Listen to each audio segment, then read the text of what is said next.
Wanlu!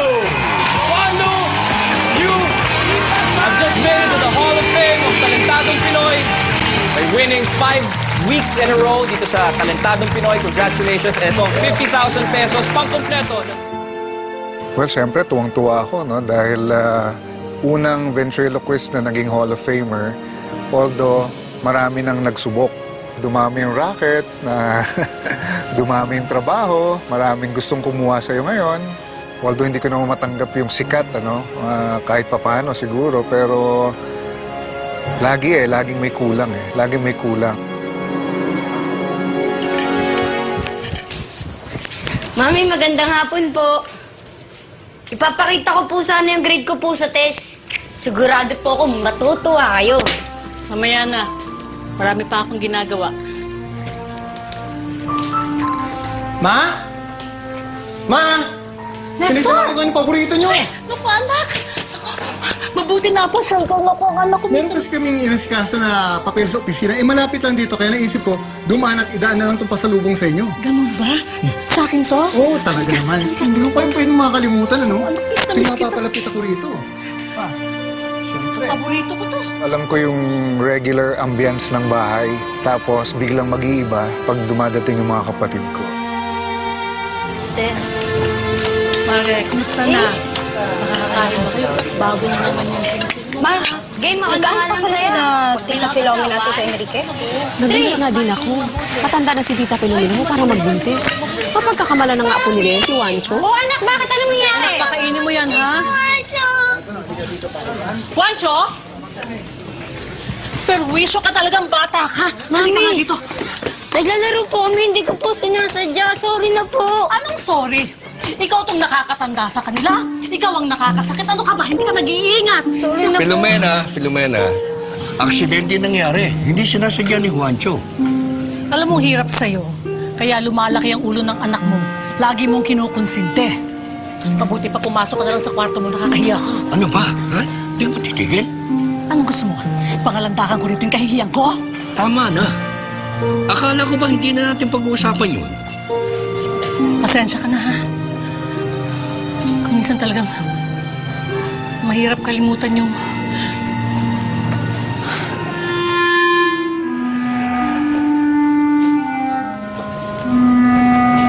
Mukhang nagtatalo na naman si ate at kuya tungkol kay Wancho. Oo nga, kawawa naman si Wancho. Palibasa, hindi tunay na lunari na. Ano hindi tunay na lunarya? Hindi mo ba alam, 2 buwang sanggol lang dalhin siya dito. Ampun lang si Wancho. Kaya naman pala ganun na lang kung magtrato si ate kay Wancho.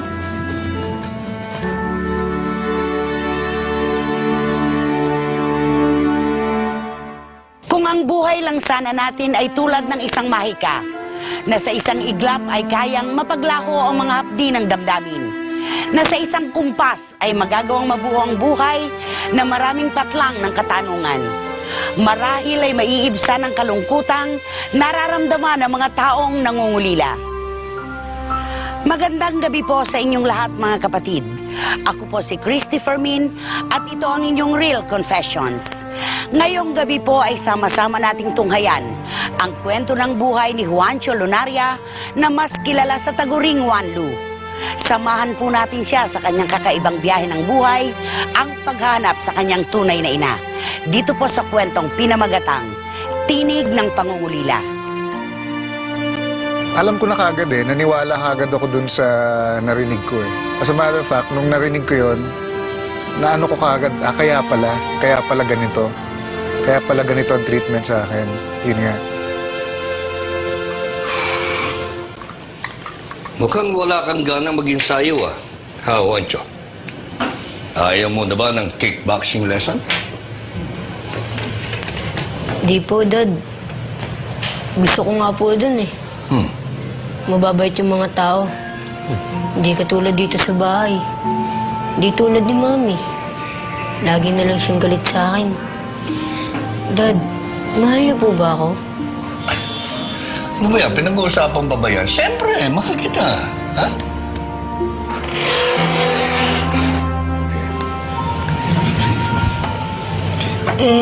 Si Mami po, Dad. Siguro sa ngayon, hindi mo pa maintindihan ito. mahal na mahal ka ng mami mo. Eh, Dad, bakit hindi ko maramdaman na mahal niya ako? Kasi ang ugali ng mami mo, yung kanyang nasa sa loob, hindi basta niya pinakikita, hindi basta pinadadama. Pero andin yun. Mahal ka nun. Oo. Dad, totoo po ba?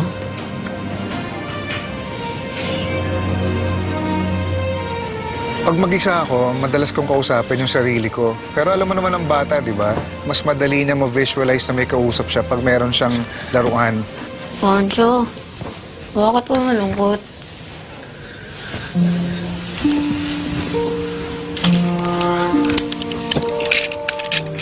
Ikaw ba, Piccolo?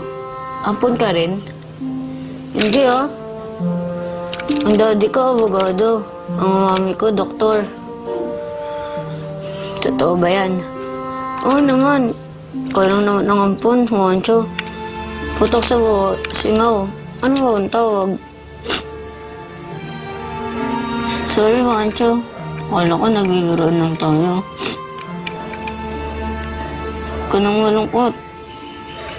Di ba, sabi ng daddy mo, mahal ka niya. Tsaka ng mami mo. Hindi ko inisip na malilink ako sa paghawak ng puppet o na magiging ventriloquist ako. Unconsciously pala ginagawa ko na nung kabataan ko. Kasi nung nagbibinata na ako, siyempre, hindi mo nararamdaman yung hinahanap mo dun sa bahay. Kaya siguro, napag-isip-isip mo rin. Ako, naisip ko kagad, magkaroon ng sariling pamilya. Nakabuntis ka! Halos hindi ka na nga umuwi dito sa bahay. Nagluko ka na sa pag-aaral mo. Pagkayari, iyan ang isasalubong mo sa amin. Nakabuntis ka! Mamahalan po kami. Hoy, 17 ka lang. Anong nalalaman mo sa sinasabi mo? Eh, bakit kayo? Ano, alam niyo sa pagmamahal? Kaya nga ako nagkaganito dahil sa inyo. Pinatira ka dito sa mamahay ko mula nung bata ka. Dito ka lumaki. Ako ang nag-aruga sa'yo mula nung sanggol ka. Pagkayari, yun ang sasabihin mo sa akin. Sinusumbat niyo yan? Sana hindi niyo na lang ginawa. Juancho! Pilomena, sandali lang, Pilomena. Ako nang bahala makipag-usap sa mga bata. Sige na. Sige. Ano? Konsintihin mo ang kalokohan ng anak mo! May loob.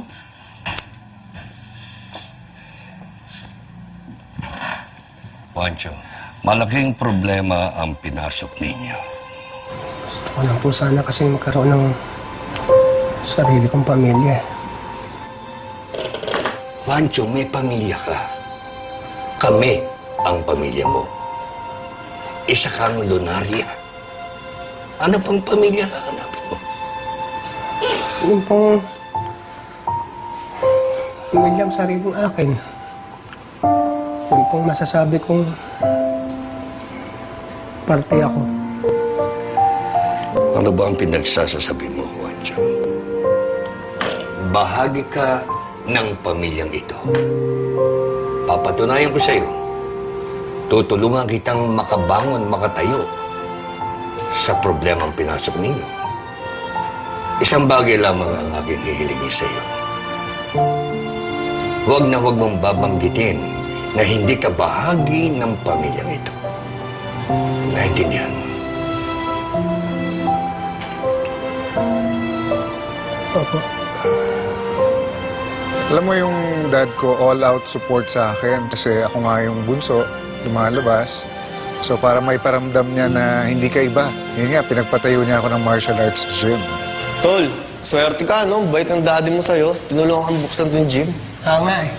Kaya nga pa na yung pasasalamat ko dun eh. Mabait talaga yun. Kaya nga mahal na mahal ko yun. Kamusta naman mami mo? Ayon, mainit pa rin yung ulo sa akin hanggang ngayon. Buti nga nandiyan si daddy, lagi akong pinagtatanggol. Wanglo, ang dati mo inatake!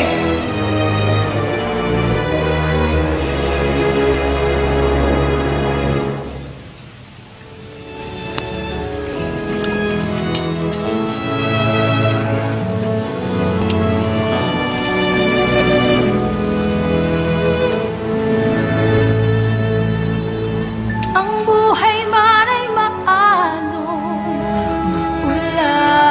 love you.